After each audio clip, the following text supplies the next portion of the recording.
نبدأ بالصلاة على رسولنا الكريم محمد صلى الله عليه وسلم، فصلوا على خير البشر. الدوري المالديفي الكرة العالية للقائم الثاني. نعم، معظم لاعبيهم ينشطوا في مسابقة الموجود خلف هذه الكرة واحد من اللاعبين المميزين. كرة بتسديدة وين بعيدة يا عبد النهضة العماني في الموسم الماضي وتوج بلقب الدوري، وقلها فيما بينهم. لمسة من اتجاه محمد على مطيري بكرة إلى الأمام. هذه جميلة، هذه جميلة، لعبة للهدف الأول ضاعت على المنتخب اليمني، مرت على المنتخب اليمني في اللقطة الماضية. كرة خطيرة جدا للوصول للهدف الأول. لمسة جميلة أحمد السرور اللي تحرك في اللعبة الماضية، لكن الوصول كان عبر الدقائق الأولى أو في أي دقيقة. كانت كرة عالية، يا الله عبد الله السعدي بتقدم للخطوط الأمامية. شوف الكرة العالية ومن ثم 11 لاعب دفاع، وسيصعب التسجيل للمنتخب اليمني. كرة بالراس وعبد الله السعدي، عبد الله السعدي يتصدر في اللعبة الماضية. تحولت هجومية مرة أخرى لعناصر المنتخب اليمني، انطلاقا للناحية اليمنى من ملعب المباراة في هذه المحاولة اليمانية. الكرة داخل منطقة الجزاء يا عبد الواسع يا مطري، لكن عبرت إلى خارج أرضية الملعب. عجبني التحول الهجومي الارتداد السريع. خب السريلانكي، الحذر يا شباب، الحذر يا شباب، الحذر يا شباب. التقدم في هذه اللعبة، الله الله الله الله الله على استعادة الكرة وإبعاد الكرة من قبل محمد في اللعبة الماضية. حيتم استعانة بالجمهور السريلانكي للدفاع عن الهدف الوحيد. كرة مرة أخرى ترسل عالية خطيرة. حتى الآن المحاولات اليمنية، الكرة اي نعم تصل الى منطقة سوجان حارس المرمى.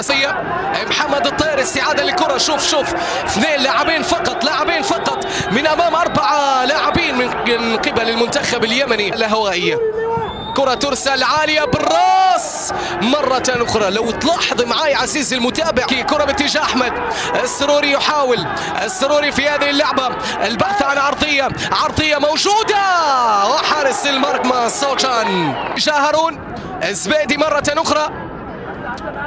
لمسة باتجاه ناصر، وينه عبد الواسع؟ هذا هو عبد الواسع، عبد الواسع باتجاه احمد ماهر. عدى مر يا سلام، مر يا سلام، مر يا سلام، مر يا سلام، مر يا سلام، يا سلام يا سلام يا سلام يا سلام.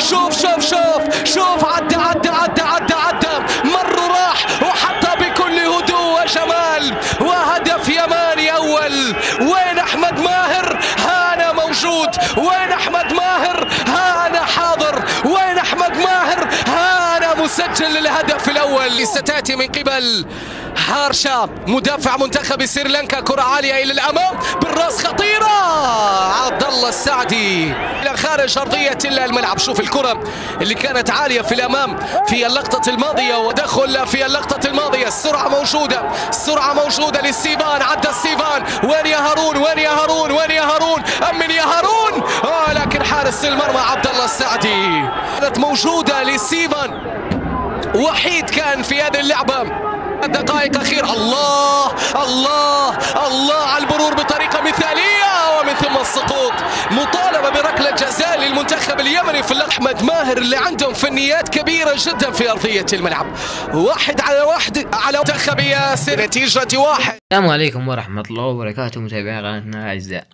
بعد نهاية الشوط الأول من المباراة نريد أن نشارك لكم تابع لهذا الفيديو عن موعد مباراة المنتخب اليمني ضد منتخب العراق في بطولة كأس الخليج العربي 26 خليج زين في الكويت. لكن قبل البدء لا تنسوا أن تدعمونا بالضغط على زر الإعجاب بالفيديو والاشتراك في القناة وتفعيل جرس التنبيهات ليصلكم كل جديد.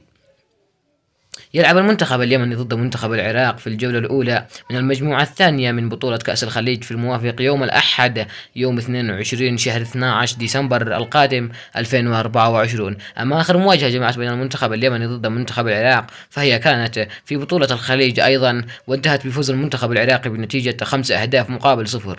أما عن توقيت المباراة فسيكون في الساعة 3:25 بالدقيقة بتوقيت الجزائر وتونس والمغرب، والساعة 4:25 بتوقيت مصر والسودان وليبيا، والساعة 5:25 بتوقيت اليمن والسعودية والعراق.